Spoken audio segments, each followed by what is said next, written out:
Guns, threats, swapping vehicles, and high-speed country chases is what we will be looking at in today's case studies and lessons learned video. Hang on, we will get started in just a second. Welcome to the PI Guy, tips, tricks, and advice for professional private investigators just like you. My name is John Morris. I am a licensed professional private investigator.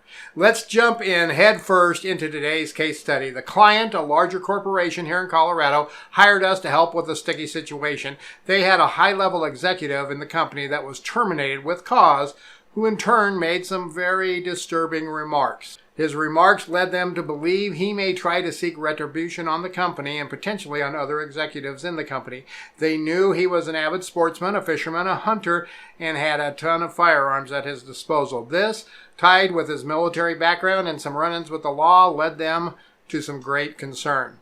Now, really quick, before we discuss the actual assignment details, go down below and hit that thumbs up and hit that subscribe button. That really helps the PI Guide channel out a lot. Now, the assignment seemed simple enough, 24-hour surveillance on the ex-employee.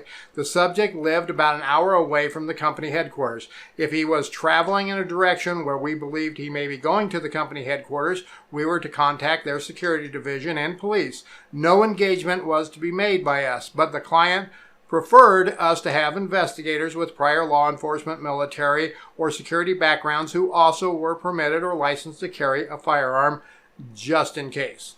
Now, if you've ever had 24-hour assignments, you know truly how difficult this can be. This was a 2-week assignment, 336 total hours to be covered just on scene. That does not account for travel time, report time, video time, and all the other logistics that are involved in a case like this. That's not it. Hang on, it gets even better. Take that and multiply it by 2. Yep, the client wanted 2 investigators 24 hours a day for 2 weeks, solid. Now, if that wasn't bad enough, we had 24 hours to deploy with 2, but they wanted 1 out right away. Now, if we do really quick math, that equals to 8 full-time surveillance investigators with specific qualifications and ready to deploy right now. No easy feat, to be sure. We were able to get 2 people out right away, one of them being myself, so I was out working in the field and trying to find investigators to help. Next, we will discuss the means in which we acquired those qualified investigators, but first, go down, hit that thumbs up, and hit that subscribe button. That really helps the channel out a lot. Now, at that particular time, I was not a member of our state association. However, I was on several national listservs for private investigators. I got on those listservs and I sent out a message stating we were hiring for this immediate need asset protection case. The response was overwhelming, folks. We got dozens of replies from qualified and the not so qualified, and we had to sort through them all to try to see who we could and who we could not use. Now, out of that first round, we identified about 5 investigators who could help us. However, not all of them were immediately available or able to commit to a 14-straight-day case. This further complicated the entire process as the schedule started to have holes in the middle of it.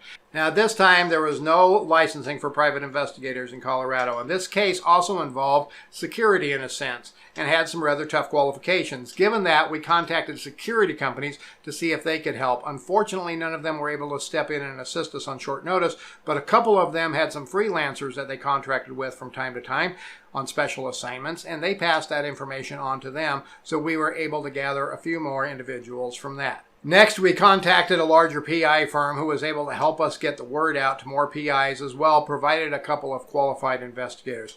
Whew, we did it. We did it. Within 48 hours, we had 2 weeks fully scheduled, 24 hours a day, 2 investigators. Now let's get into the nitty-gritty details of the surveillance. The subject lived in a smaller town. His residence was in a regular residential neighborhood, nothing special. He and his wife resided there with a couple of their children. Setup was fairly easy for the most part. Well, that's what we thought. We started out with an investigator about 2 blocks away in each direction where we could observe all of the vehicles, the front door and the garage door of the residence. There was no need for excess video as we were more working to ensure he stayed home, or more importantly, stayed away from our client's facility. Some challenges we did have, though, included the fact that most security people do not have tinting on their windows. They do not have covert cameras. In fact, they don't even have surveillance cameras, and they have very little experience conducting mobile surveillance. To overcome this, we tried to pair each shift with a more experienced surveillance investigator and a newbie. with the experienced PI being the one in charge. Over the course of the 2 weeks, we had many hair-raising experiences where the subject left the residence, drive towards the major highways, loaded unknown items into his car, went to a sporting store, bought ammo, even bought a new gun, and went to the liquor store. We even had a time or two where we lost visual contact with him, which can lead to a lot of panic if you're not careful.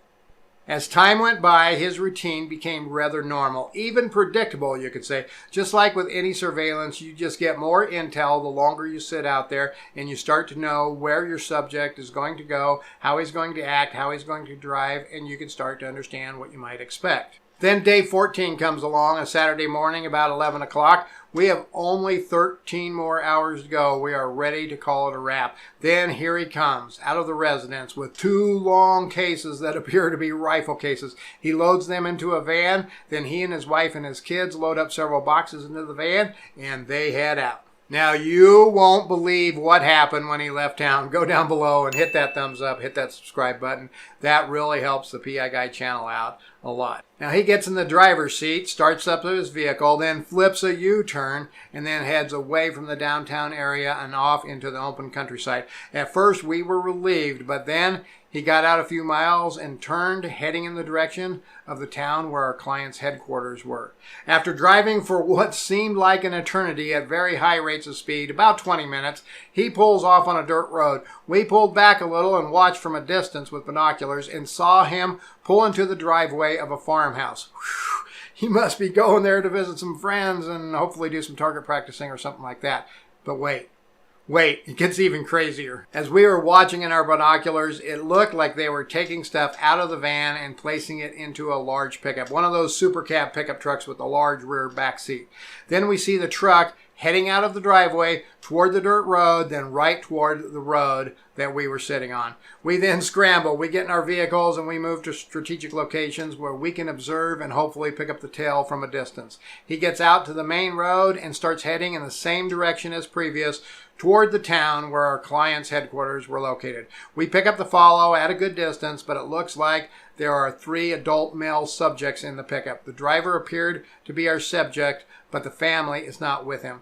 We are like, oh my goodness, where are we going? What are they going to do? Now, as we approach the outskirts of the city, we get on the phone. We call the client's security team. At the same time, the subject took a highway that leads out of town, but we also know there are other back roads to the client's headquarters. The client asks us to go directly to the headquarters and set up stationary surveillance, as they call police, and put them on standby. So that's what we do. We hightail it over to the client's facility. We set up stationary surveillance and waited, and here comes a big truck. That could be them. It's the right color. Is that them? No, wait. False alarm. Wait. And we wait. And here comes another truck. Here comes another big truck. Is it them? Nope, it's not them. That's pretty much how the end of our day ended up going. We just kept seeing one truck after another that could have been them, but it wasn't them.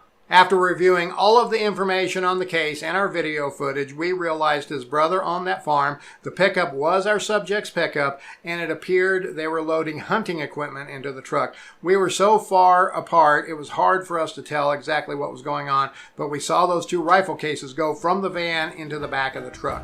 The client was ecstatic. The subject, as far as we knew, was never suspicious. When there was a possible threat, we handled it calmly and as planned. Hey, here are 2 more videos right here that you need to pick. Go ahead and pick one. Hey, thanks for watching the PI Guy, and remember folks, stay safe out there.